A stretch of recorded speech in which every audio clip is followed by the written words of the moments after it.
Saudara-saudariku yang terkasih, salam damai sejahtera, berkah dalam. Kita berjumpa lagi dalam belajar Alkitab sambil merenung. Bahan kita kali ini diambil dari Injil Matius 19 ayat 3 sampai 12. Perceraian no. Ya, ini ajaran Katolik yang juga bersumber dari Alkitab. Perceraian no.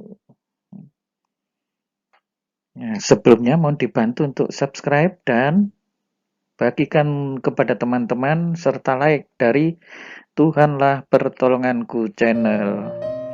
Nah, saudara-saudariku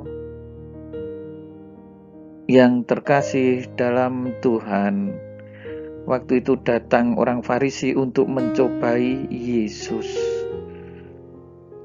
Tidak hanya sekali ya orang Farisi ini mencobai Yesus, mencobai dan mencobai terus ya. Sepertinya mengajak diskusi atau apa ya, tetapi tujuannya ternyata jelas. Di sini disebut mencobai. Kali ini soal apa? Apakah diperbolehkan orang menceraikan istrinya dengan alasan apa saja? Artinya kalau ada alasan yang tepat ya, semacam itu. Ya. Berkali-kali mereka ingin menjebak Yesus ya, tetapi tidak berhasil. Dan rupa-rupanya kali ini mereka menemukan argumen yang cukup kuat. Ya, argumen seperti apa itu? Jangan kemana-mana ya, ikuti terus ya video ini sampai selesai supaya tidak gagal paham. Tidakkah kamu baca bahwa Ia yang menciptakan manusia sejak semula menjadikan mereka laki-laki dan perempuan? Nah, Yesus menjawab ya bahwa laki-laki dan perempuan itu sejak semula memang diciptakan oleh Allah ya, dan nantinya memang untuk dipersatukan.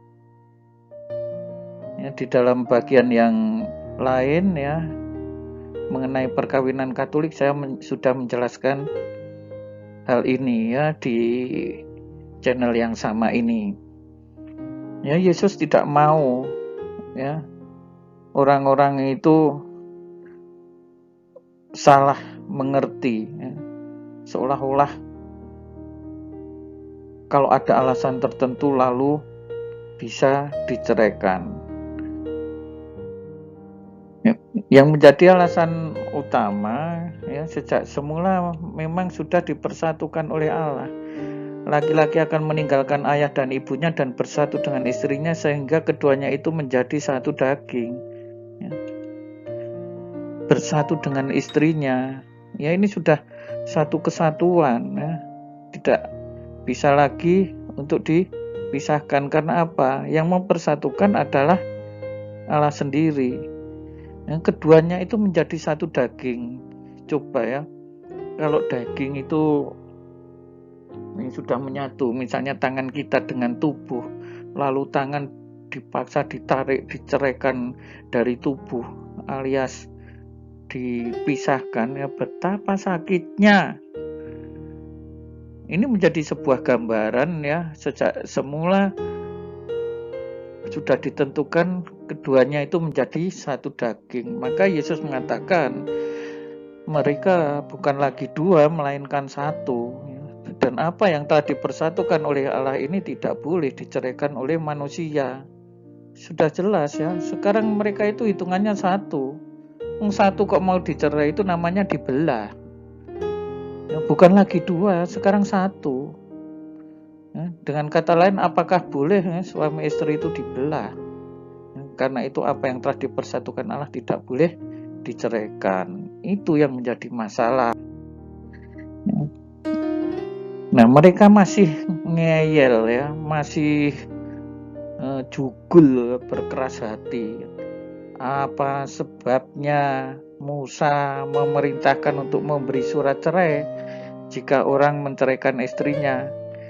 Ya, jadi mereka mengacu pada peristiwa-peristiwa di dalam kehidupan. Loh, nyatanya Musa saja memberikan surat cerai. Nah, ini menjadi argumen mereka. Ya, mereka mempunyai argumen kuat ya, bahwa dalam kenyataan kehidupan itu terjadi. Nah, tetapi harus dibedakan ya bahwa itu kenyataan yang terjadi di dalam kehidupan ya, itu berbeda dengan apa yang diperintahkan oleh Tuhan. Yesus juga mempunyai argumen yang sangat kuat ya. Karena ketegaran hatimu, Musa mengizinkan kamu menceraikan istrimu.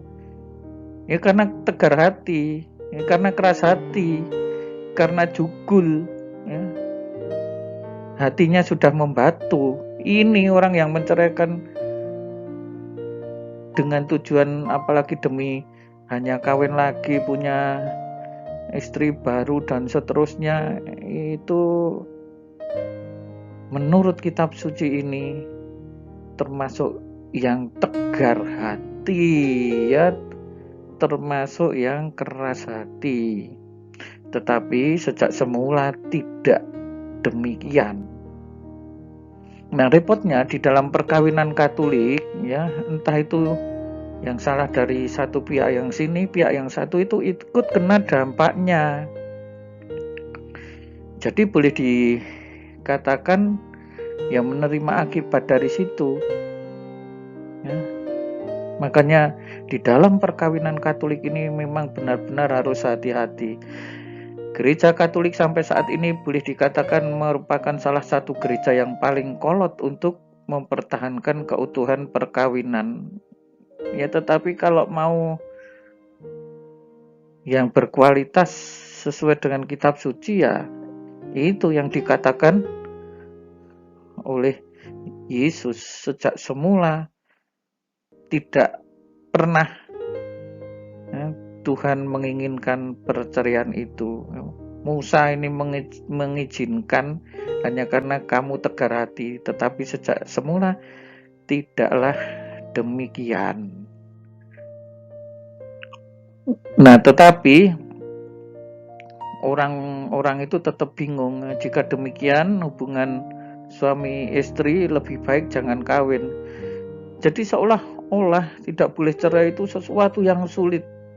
Tetapi tidak demikian ya. Kita melihat di dunia ini sekarang ini saat ini ya, bahkan untuk orang-orang yang tidak beragama, bahkan mereka yang ya seringkali disebut kafir atau dikafir-kafirkan ya, orang-orang komunis itu bahkan lebih banyak yang tidak bercerai kok dibanding persentase yang bercerai ya. Maka orang-orang pada zaman Yesus waktu itu ya kalau demikian lebih baik jangan kawin. Nah, ini mereka menjadi salah mengerti. Sebenarnya ini bukan sesuatu yang sulit untuk mempertahankan pernikahan ya, tetapi memerlukan suatu komitmen, memerlukan suatu perjuangan, memerlukan suatu tindakan bersama, komunikasi yang baik dan seterusnya dan seterusnya.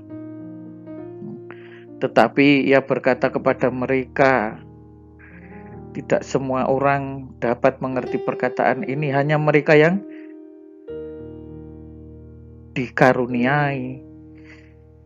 Ya, jadi banyak orang yang tidak paham soal seperti yang disampaikan oleh Yesus itu. Ya, mereka gagal paham mengerti apa yang disampaikan oleh Yesus. Ya, memang ya, tidak semua orang yang mengalami perceraian itu adalah salah mereka, kadang-kadang salah pasangannya, dan itu adalah ya bagian dari kehidupan. Ya, beruntung kalau mereka kemudian masing-masing tidak nikah lagi. Jadi pernikahan masih tetap tersambung, hanya mereka ya, kalau dalam Katolik disebut dengan pisah ranjang. Ada orang yang tidak dapat kawin karena yang memang lahir demikian dari rahim ibunya. Nah, ini penjelasan Yesus. Kalau gitu jangan kawin. Oh, bukan itu masalahnya. Memang ya keutuhan perkawinan harus diperjuangkan, ya sudah diberkati ini di altar seperti ini. Ya, tetapi Yesus mengatakan ada sih memang orang-orang yang sejak lahir memang tidak bisa kawin. Karena apa? Ya, ini punya masalah ya, berkaitan dengan organ-organ seksualitasnya. Ada orang yang dijadikan demikian oleh orang lain, ya, karena dihukum dengan kebiri dan macam-macam. Ada orang yang membuat dirinya demikian karena kemauannya sendiri oleh karena kerajaan surga.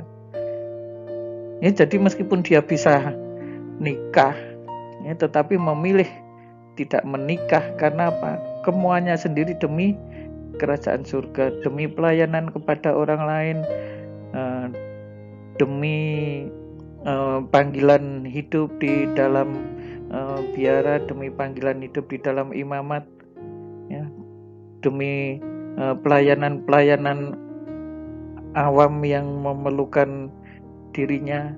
Bahkan saya melihat orang-orang di dalam keluarga-keluarga tertentu memang mereka tidak menikah karena merasa bahwa dengan hidup sendiri seperti itu dia bisa melayani sesama dan melayani Tuhan, juga melayani keluarganya sendiri. Nah, ini harus dimengerti. Siapa yang dapat mengerti, hendaklah ia mengerti.